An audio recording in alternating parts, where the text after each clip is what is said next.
A farmer had a little farm that overlooked a high cliff.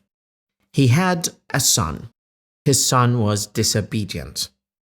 The farmer spent most of his life working in the farm, to the point that he was not able to work anymore. So he spent most of his time, when he grew old, sitting on the porch of the farm, while his son was working most of the time in the farm. One day, the disobedient son got so frustrated by his dad that he made a wood coffin and dragged it to the porch where his dad was sitting.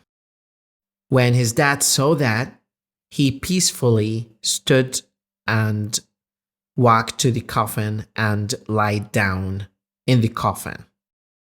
His son closed the lid of the coffin and dragged the wood coffin with his dad inside to the cliff. He heard a gentle tapping on the lid of the coffin. He opened the wood lid of the coffin and shouted at his dad, "What do you want?"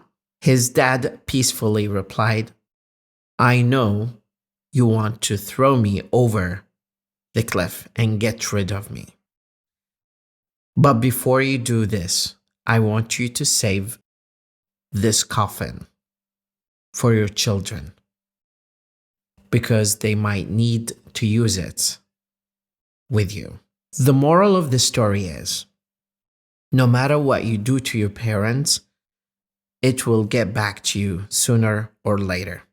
You have to always appreciate their presence in your life. If you have a dad or mom, try to treat them well and appreciate their presence in your life. Don't be disobedient to your parents, no matter what they do to you. And if you do so, you reap what you sow. Thank you very much.